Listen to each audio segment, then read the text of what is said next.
Example number 24 दाखला number 5 जो वर्ष 2014 માટે મધ્યમ વર્ગના કુટુંબોની ખર્ચપાત્ર સરેરાશ માસિક આવક કેટલી કીધી 2014 માં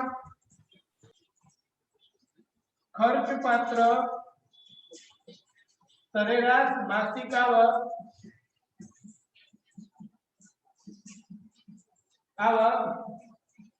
રૂપિયા 14,400 છે અને જો તે વર્ગનો વર્ષ 2014 ને આધારે 2015 જીવન નિર્વાહ ખર્ચનો સૂચકાંક કેટલો છે 115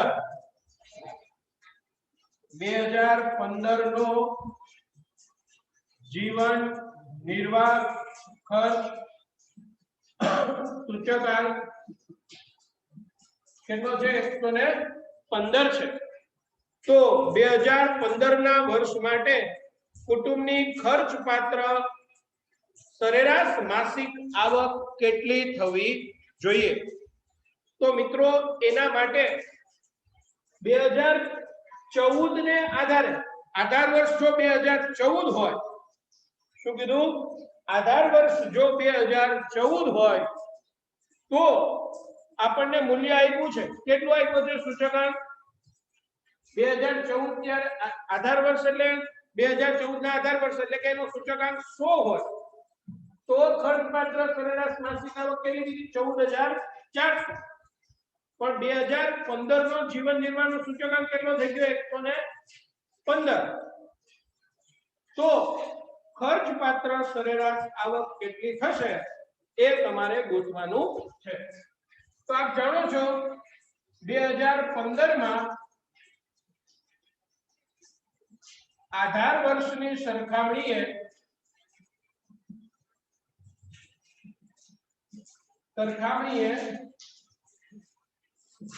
જીવન નિર્વાહ ખર્ચમાં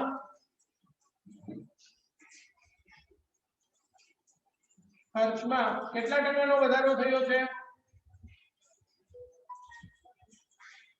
115 ઓછા 100 એટલે કેટલા ટકાનો વધારો થયો 15 ટકાનો 2015 માં આધાર વર્ષની સરખામણીએ જીવન નિર્વાહ ખર્ચમાં 15 ટકાનો વધારો થયો છે તો હવે 14,400 ના 15% લઈ લઈએ વધારો રૂપિયામાં બરાબર 14,400 ના 15% તો 14,400 ગુણ્યા 15 ના છેદમાં 100 તો બે મિનિટ ઉડી જાય કરો જ 144 ગુણ્યા 15 2160 હે 2160 2160 ઓકે તો 2,160 રૂપિયાનો વધારો થવો જોઈએ તો કેટલી 2015 ની આવક આપણે પ્રશ્ન હતો કે 2015 ની આવક ફરીથી વાંચીએ પ્રશ્ન 2015 માટે કુટુંબની ખર્ચપાત્ર સરેરાશ માસિક આવક કેટલી થવી જોઈએ તો લખી શકીએ 2015 ની ખર્ચપાત્ર આવક એટલી વધવી જોઈએ 14,400 હતી એમાં 2,160 નો વધારો થવો જોઈએ એટલે 16,560 રૂપિયા થાય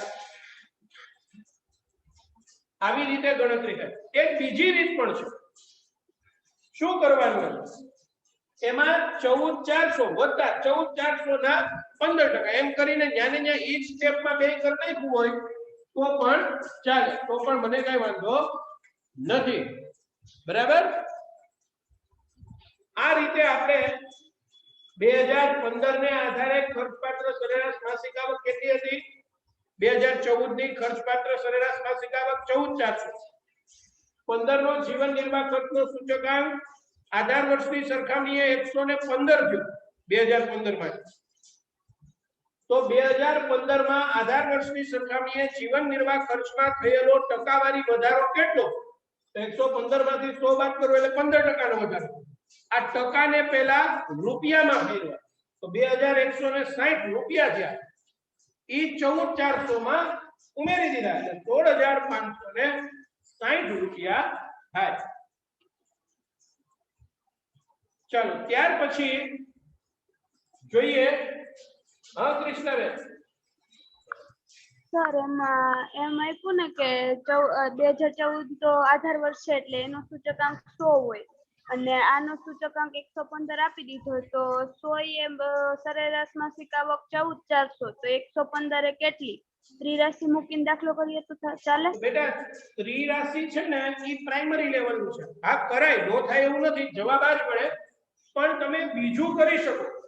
ડાયરેક્ટ સૂત્ર મૂકવું હોય એવું લાગુ ન કરવું હોય તો કે 2015 ની ખર્ચપાત્ર સરેરાશ આવક બરાબર 2015 નો સૂચકાંક 2015 નો સૂચકાંક છેદમાં 2014 નો સૂચકાંક ગુણ્યા 2014 ની 2014 ની આવક એવું લખવાનું. ચાલુ વર્ષનો સૂચકાંક છેદમાં આધાર વર્ષનો સૂચકાંક ગુણ્યા આધાર વર્ષની આવક એવું સૂત્ર લખી અને તમે ગણતરી કરી શકો. તો જવાબ ઈ જ આવશે. શું? ચાલુ વર્ષ એટલે કે 2015 નો જીવન નિર્વાહ ખર્ચનો સૂચકાંક છેદમાં આધાર વર્ષનો સૂચકાંક ગુણ્યા આધાર વર્ષની આવક. ચાલો ત્યાર પછી ફરી પાછા રકમ ઉપર જઈએ. તો તમે ઉદાહરણ 24 નો 5મો દાખલો જોયો. હવે 6થો દાખલો. જો ચાલુ વર્ષ નો જીવન નિર્વાહ ખર્ચનો સૂચકાંક આધાર વર્ષના સૂચકાંક 100 થી વધી અને 180 થયો. પછી એમ કીધું છે અને આવક કેટલી થાય? તો કે આવક છે એ 6000 થી વધીને 9000 થાય. તો શું કામદારની ખરીદ શક્તિ વધી કે ઘટી અને કેટલી? તો પહેલા આપણે ચાલુ વર્ષની ખર્ચપાત્ર આવક કેટલી થવી જોઈએ ઈ ગોતી લઈએ. હમણાં નવું જે સૂત્ર આપ્યું હતું ને એના ઉપર પહેલા તો યાદ આ નોટ કરી લઈએ. શું થયું? 100 થી વધીને કેટલી થઈ? સૂચકાંક 180 અને આવક ક્યાંથી ક્યાં ગઈ? 9000 થી 6000 થી 9000. ઓકે ચાલો તો હવે ચેક કરીએ. ચાલુ વર્ષની આવક કેટલી થવી જોઈએ? ચાલુ વર્ષની આવક બરાબર ચાલુ વર્ષનો સૂચકાંક છેદમાં આધાર વર્ષનો સૂચકાંક ગુણ્યા આધાર વર્ષની આવક.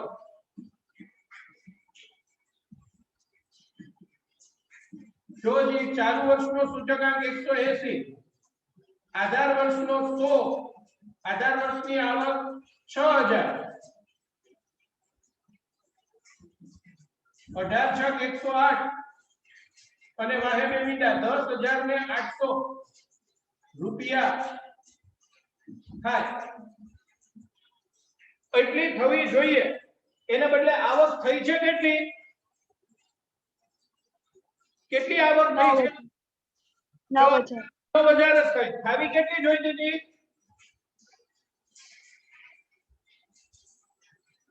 હેલો 10800. 10800 થાવી જોઈતી હતી, એને બદલે થઈ કેટલી? 9000. તો ખરીદ શક્તિ વધી કે ઘટી? ઘટી.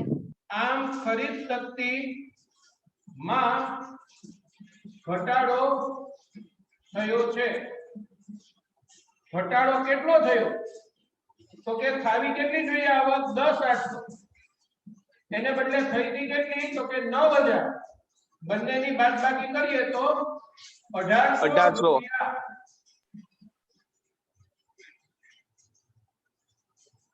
ચાલો ક્લિયર દરેકને?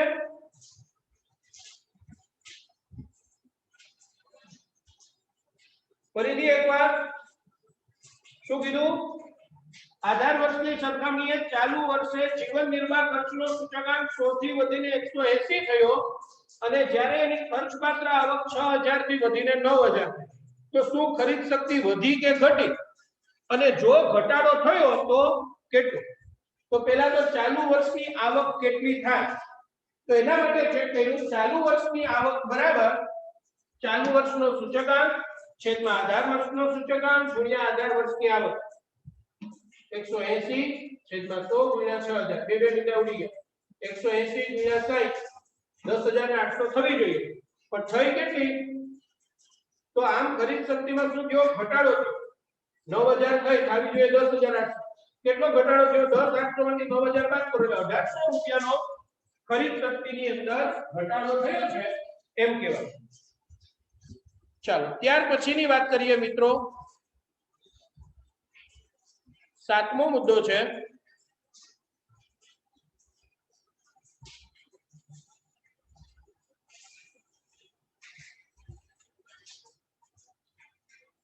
ચોવીસમાં ઉદાહરણનો 7મો દાખલો.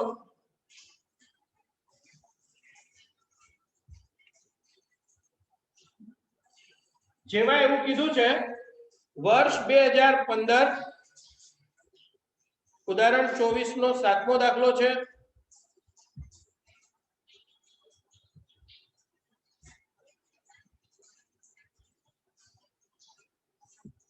વર્ષ 2015 અને વર્ષ 2016 ના જથ્થાબંધ ભાવના સૂચકાંક અનુક્રમે 150.2 અને 165.7 છે. તો આ બંને વર્ષના સૂચકાંકનો ઉપયોગ કરી અને તમે ફુગાવાના દર નું મૂલ્ય શોધો. તો ફુગાવાના દર નું સૂત્ર છે ફુગાવાનો દર બરાબર ચાલુ વર્ષનો જથ્થાબંધ ભાવનો સૂચકાંક માઈનસ અગાઉના વર્ષનો જથ્થાબંધ ભાવનો સૂચકાંક છેદમાં અગાઉના વર્ષનો જથ્થાબંધ ભાવનો સૂચકાંક ગુણ્યા 100. આ છે ફુગાવાના દરનું સૂત્ર. તો જોઈએ ફુગાવાનો દર શોધીએ. અહીંયા કિંમત આપી છે એ લખી લઈએ. 2015 નો સૂચકાંક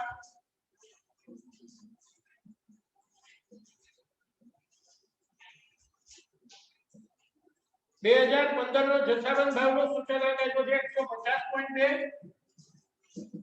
અને 2016 નો આ જથ્થાબંધ ભાવનો સૂચકાંક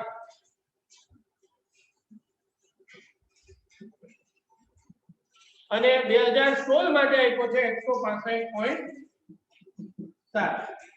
તો મિત્રો આપણે ફુગાવાનો દર ગોતવો. તો ફુગાવાના દરનું સૂત્ર છે, નો આપ્યું હોય તો નોંધ કરી લેજો. ફુગાવાનો દર બરાબર ચાલુ વર્ષનો જથ્થાબંધ ભાવ સૂચકાંક માઈનસ આધાર વર્ષ જથ્થાબંધ ભાવ સૂચકાંક છેદમાં જે બાદ કરો ને એના જ વડે ભાગવાનું. આધાર વર્ષનો જથ્થાબંધ ભાવ સૂચકાંક ગુણ્યા 100. ચાલુ વર્ષનો જથ્થાબંધ ભાવનો સૂચકાંક 165.7 આધાર વર્ષનો 150.2 ના છેદમાં 150.2 ગુણ્યા 100. આ બંનેની બાદબાકી કરું તો 15.5 એને ગુણ્યા 100 ના છેદમાં 150.2. જોજી શું આવે છે ફુગાવાનો દર? 10.3195 10.3195 એપ્રોક્સિમેટલી લખી શકીએ 10.32. તો અહીંયા આપણા એક્ઝામ્પલના જે દાખલાઓ છે મિત્રો એ પૂરા થાય. હવે ત્યાંથી ટેક્સ્ટબુકના સ્વાધ્યાય તરફ આપણે એન્ટ્રી કરવાની છે. ચાલો આ સમજાઈ ગયું? ફુગાવાનો દર 8મો બાકી છે સર. Okay, no doubt. બાકી હશે તો કરીએ આપણે. ફુગાવાના દરનું સૂત્ર ચાલુ વર્ષનો જથ્થાબંધ ભાવ સૂચકાંક માઈનસ આધાર વર્ષ જથ્થાબંધ ભાવનો સૂચકાંક છેદમાં આધાર વર્ષનો જથ્થાબંધ ભાવનો સૂચકાંક ગુણ્યા 165.7 માઈનસ 150.2 છેદમાં 150.2 ગુણ્યા 100. આ બંનેની બાદબાકી ગુણ્યા 100 છેદમાં 150.2. આનું સાદું રૂપ આપ્યું તો એટલા બધા, પછી એનાથી એપ્રોક્સિમેટલી શોધી લો. ત્યાર પછીની વાત કરીએ 8મો પોઈન્ટ.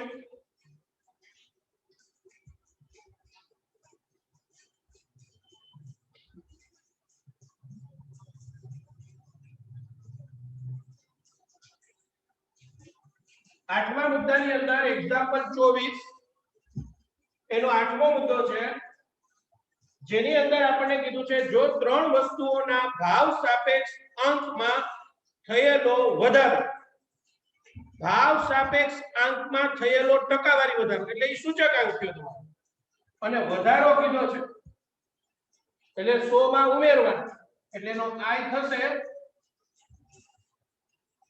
250 ઉમેરું પહેલા 100 + 250 કેટલા થાય 350. 300 100 + 265 એટલે 365. પછી 100 + 300 એટલે 400. અને જો આ વસ્તુઓનું મહત્વનું પ્રમાણ 8:7:5 છે તો ભાવનો સામાન્ય સૂચકાંક શોધો. તો પહેલા તો સામાન્ય સૂચકાંકનું સૂત્ર તમને આવડવું જોઈએ. કોણ કહેશે સામાન્ય સૂચકાંકનું સૂત્ર? આનંદી. સામાન્ય સૂચકાંક બરાબર sigma IW upon sigma W. Okay, sigma IW upon sigma W. I અને W નો ગુણાકાર કરો.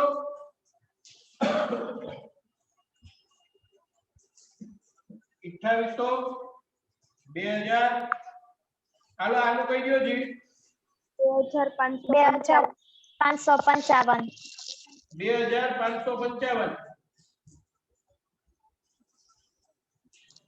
7355. હવે આ સૂત્રમાં કિંમત મૂકી દઉં. Sigma IW upon sigma W 7355 ના છેદમાં 20 367.75. એટલે 367.75. તો આ જો સૂચકાંક ભાવનો સામાન્ય સૂચકાંક તમને મળી જાય 367.75. ચાલો હવે ત્યાંથી આગળ વધીએ.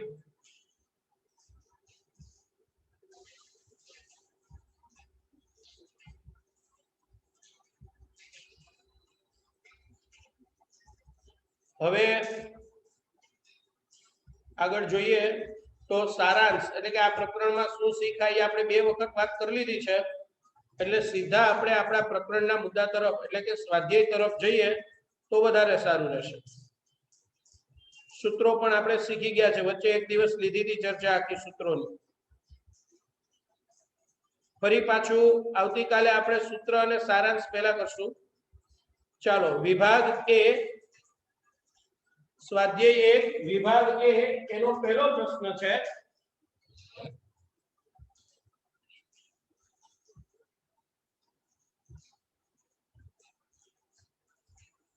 ચાલો એમાં આપણને કહેવામાં આવ્યું છે કે ચલ રાશિની કિંમતમાં થતા લાંબા ગાળાના ફેરફાર માટે, જો કે આ પ્રશ્ન આપણે થઈ ગયો છે છતાં એકવાર ચર્ચા કરવી મફત છે. લાંબા ગાળાના ફેરફારોની સરખામણી માટે કઈ રીત ઉપયોગી છે? ચાલો કોણ કહેશે? વિશ્વા.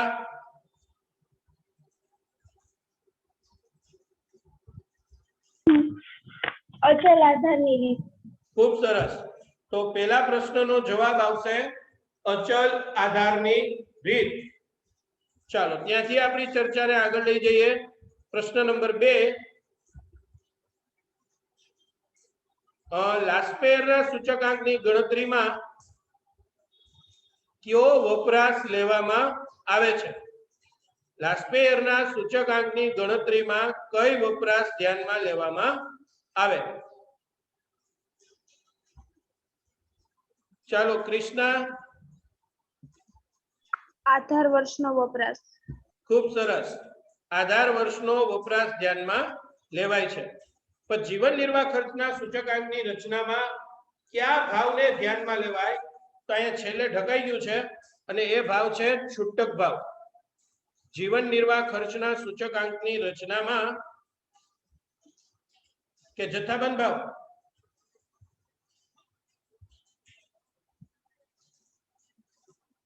ચાલો ત્યાર પછીની વાત કરીએ. કૌટુંબિક બજેટની રીતમાં વસ્તુનું કયું ખર્ચ? તો કે આધાર વર્ષનું ખર્ચ ધ્યાનમાં લેવાય. સૂચકાંકની રચનામાં કઈ સરેરાશને શ્રેષ્ઠ સરેરાશ ગણવામાં આવે છે? ગુણોત્તર મધ્યક. કયા સૂચકાંક લોકોના જીવન ધોરણનો ખ્યાલ આપે? તો કે જીવન નિર્વાહ ખર્ચનો સૂચકાંક લોકોના જીવન ધોરણનો ખ્યાલ આપે છે. પ્રશ્નો જોઈ જાઓ.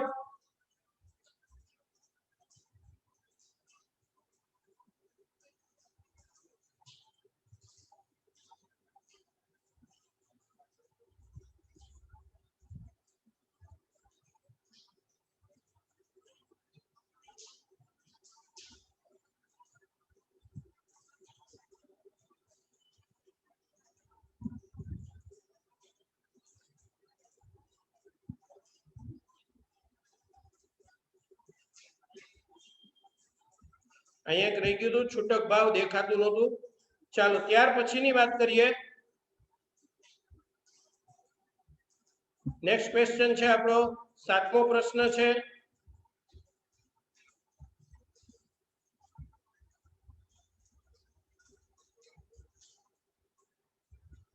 વસ્તુના ભાવ આધાર વર્ષની સરખામણીમાં ચાલુ વર્ષમાં 4.5 ગણો વધે છે. ચાલો કોણ કહેશે ભાવ સૂચકાંક કેટલો થાય?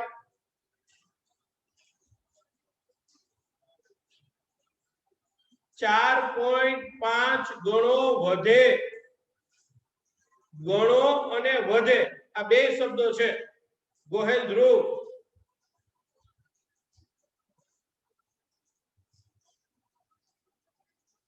ગઢિયા સુજલ.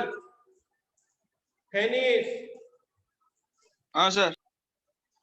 આ 7મા પ્રશ્નનો ઉત્તર આપો. એક વસ્તુનો ભાવ આધાર વર્ષની સરખામણીમાં ચાલુ વર્ષમાં 4.5 ગણો વધે તો ભાવ સૂચકાંક કેટલો થાય?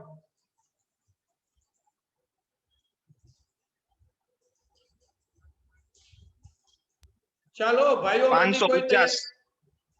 કેટલા? 550. કેવી રીતે આવ્યા? એમાં એક વસ્તુનો ભાવ એટલે એક ધારી લેવાના ને એના 4.5 ગણા એટલે 550. બેટા જવાબ તારો સાચો છે પણ કેમ આવ્યા એ વાત ખોટી છે તારી. કોણ કહેશે? શીતલ.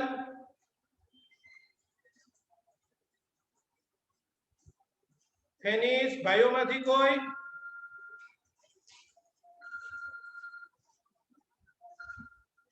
અહીંયા મિત્રો બે શબ્દ આવે છે, એક ગણો અને વધે. ગણો એમ કીધો હોય તો 4.5 ગણો એટલે 4.5 ને 100 વડે ગુણો. 4.5 ગુણ્યા 100 કરો એટલે 450. અને વધે એમ કીધું એટલે એમાં પાછા 100 ઉમેરવાના. 450 માં 100 ઉમેરીએ તો 550 50 તો કેટલો થશે આધાર વર્ષની સરખામણીએ સૂચકાંક 550 પછી 8મો પ્રશ્ન છે જો આધાર વર્ષ 2015 ના સાપેક્ષમાં 2016 માં નાણાંની ખરીદ શક્તિ 0.75 હોય તો વર્ષ 2016 માટે ભાવનો સૂચકાંક કેટલો થાય આપણી પાસે સૂચકાંકનું સૂત્ર હતું 100 ના છેદમાં નાણાંની ખરીદ શક્તિ બરાબર 100 ના છેદમાં સૂચકાંક તો સૂચકાંક જોતો હોય તો 100 ના છેદમાં ખરીદ શક્તિ લખાય 100 ભાગ્યા 0.75 કરો એટલે જવાબ મળી જશે ચાલો કોણ કહેશે સુજલ 133.33 સરસ જો આ સૂત્ર યાદ રાખજો ખરીદ શક્તિ જોતી હોય તો 100 ના છેદમાં જીવન નિર્વાહ ખર્ચનો સૂચકાંક અને સૂચકાંક જોતો હોય તો 100 ના છેદમાં ખરીદ શક્તિ ત્યાર પછીની વાત કરીએ 9મા દાખલા માટે 9મા પ્રશ્ન માટે સર હા 8મો સમજાવો ને નેટવર્ક વયું ગયું હતું એટલે 8મા પ્રશ્નમાં એવું છે કે તમારે સૂચકાંક જીવન નિર્વાહ ખર્ચનો સૂચકાંક જોઈએ છે તો સૂચકાંકનું સૂત્ર થશે 100 ના છેદમાં ખરીદ શક્તિ તો 100 ભાગ્યા 0.75 કરો એટલે 2016 માટે ભાવનો સૂચકાંક મળી જાય બરાબર પછી 9મો પ્રશ્ન છે જો વર્ષ 2010 ની સાપેક્ષમાં વર્ષ 2016 નો એક વર્ગના લોકોનો જીવન નિર્વાહ ખર્ચનો સૂચકાંક 200 થાય તો નીચેના પૈકી કયું વિધાન સાચું છે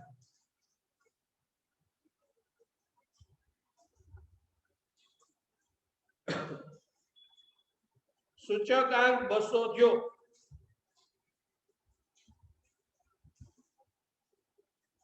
તો શું કહી શકાય વિશ્વાસ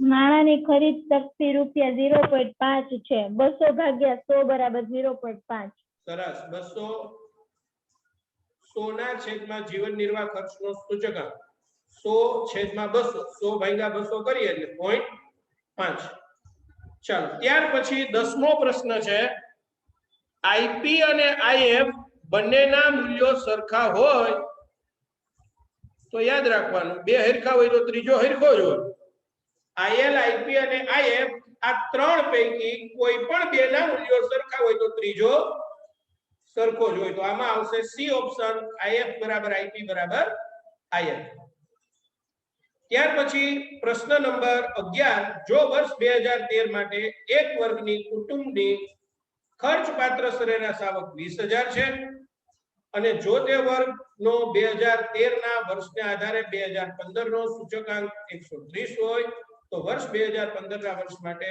ખર્ચપાત્ર સરેરાશ આવક કેટલી થવી જોઈએ હમણાં જ કીધું હતું તમને હમણાં જ એક દાખલો આવ્યો તો એવો યાદ કરવો જોઈએ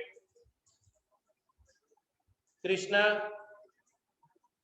યસ સર એમાં ઓલું એટલે આધાર વર્ષનો સૂચકાંક 100 અને ચાલુ વર્ષનો સૂચકાંક 130 અને ખર્ચપાત્ર સરેરાશ આવક 20000 તો 130 ના છેદમાં 100 ગુણ્યા 20000 એટલે 26000 આવે સરસ 130 ચાલુ વર્ષનો સૂચકાંક 130 આધાર વર્ષનો 100 અને આધાર વર્ષની આવક 20000 તો ટોટલ થવો જોઈએ કેટલી ખર્ચપાત્ર આવક એની 26000 રૂપિયા થવી જોઈએ ચાલો નેક્સ્ટ ક્વેશ્ચન તરફ જઈએ પાસેના સૂચકાંકનું સૂત્ર મેળવવા માટે ભાવ સાપેક્ષ P1/P0 ને ખર્ચનો કયો ભાર અપાય અભાણી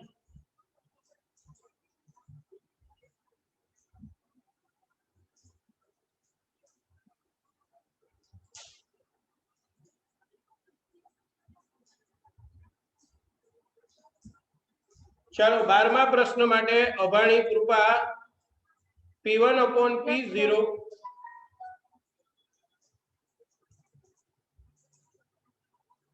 લાખાણી હેતવી,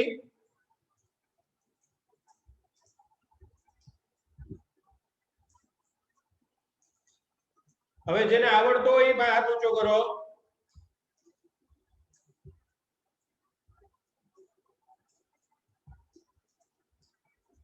ધ્રુવભાઈ. P0Q1. ઓકે, P0Q1 નો ભાર અપાય.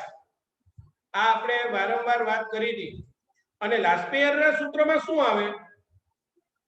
લાસ્પેયરના સૂચકાંકનું સૂત્ર મેળવવા માટે વસ્તુના ભાવ સાપેક્ષ P1/P0 ને ખર્ચનો કયો ભાર અપાય?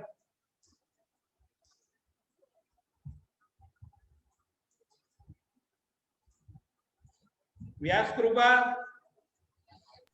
P0Q0. સરસ, P0Q0 નો ભાર આપવામાં આવે છે. હવે આપણે બી વિભાગના પ્રશ્નો છે થિયરીના, એ તમારે જાતે પ્રશ્ન ગોતી અને લખવાના છે અને પાકા કરવાના છે, કારણ કે આપણે થિયરીમાં ચર્ચા કરી લીધી છે. સી વિભાગના પ્રશ્નોની પણ જે 2-2 માર્કના પ્રશ્નો છે એ થિયરી સાથે આપણે કરી લીધા છે. હવે આપણી વાત આવે છે 7મા દાખલા, સી વિભાગ.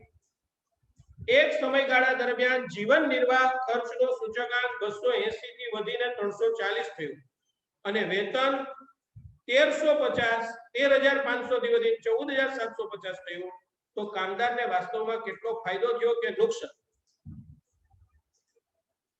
ચાલો, શું થવું જોઈએ ચેક કરીએ. વાસ્તવિક આવક કેટલી થવી જોઈએ? 7મો પ્રશ્ન છે વિભાગ સી નો.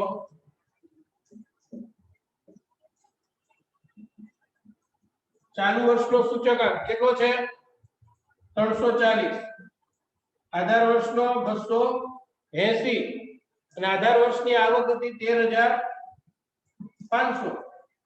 જોજી ગણતરી કરો જી.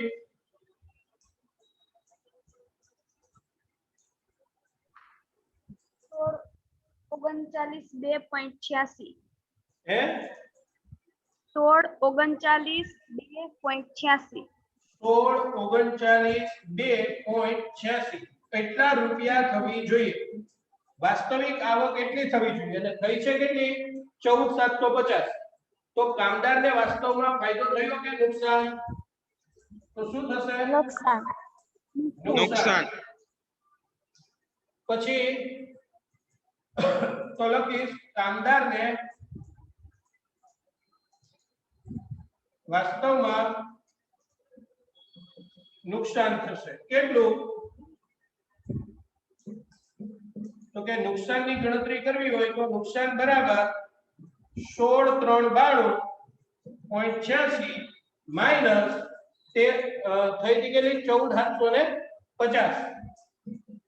બંનેની બાદબાકી કરી નાખું.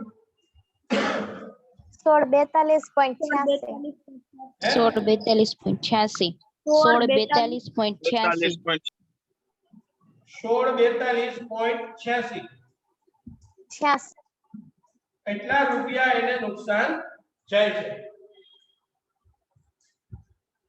ત્યાર પછી મિત્રો 8મા દાખલા માટે જોઈએ આપણે. વિભાગ સી નો 8મો દાખલો છે, જેમાં વર્ષ 2010 થી 13 સુધીના જીવન નિર્વાહ ખર્ચના સૂચકાંક અને સરેરાશ માસિક વેતન વિશેની માહિતી આપી છે અને વાસ્તવિક વેતન ગોતવાનું છે. તો તમારે પહેલું ખાનું વર્ષનું બનશે, બીજું સરેરાશ માસિક વેતન, એ તો જે છે એમને એમ જ.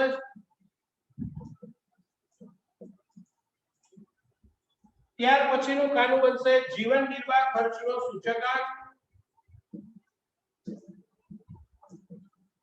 અને છેલ્લું ખાનું બનશે જે મહત્વનું છે. શેનું ખાનું બનશે છેલ્લે? વાસ્તવિક વેતન. વાસ્તવિક વેતન. વાસ્તવિક વેતન. અને વાસ્તવિક વેતનનું સૂત્ર છે વેતન છેદમાં જીવન નિર્વાહ સૂચકાંક ગુણ્યા 100. બરાબર? તો અહીંયાથી આ વર્ષનું ખાનામાં 3 વર્ષ 2010, 2011 2012 2013 એ તો છે એમને મને લખ્યું અહીંયા 35,000 પછી 40,000 આ ખાનું પણ છે એમને 42 અને 50 આ પણ રકમમાંથી જોઈને જીવન નિર્વાહ ખર્ચનું ખાનું પણ 120 150 130 અને 160 પણ મિત્રો હવે તમારે ગણતરી કરવાની છે એમાં વેતન 35,000 છેદમાં 120 ગુણ્યા 100 અહીંયા 40,000 ગણતરી કરી રાખજો છેદમાં 150 ગુણ્યા 100 42,000 છેદમાં 130 ગુણ્યા 100 50,000 છેદમાં 160 ગુણ્યા 100 જો શું કરવાનું પહેલામાં શું આવશે 29,166.67 29 66.67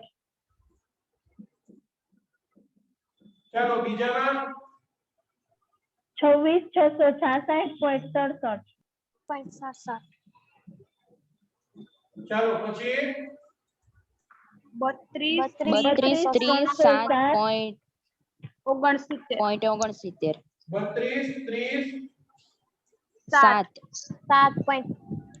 30 અને છેલ્લે 31,250.00 31,250.00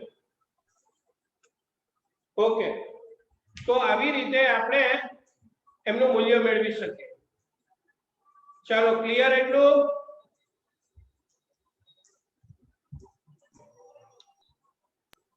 યસ સર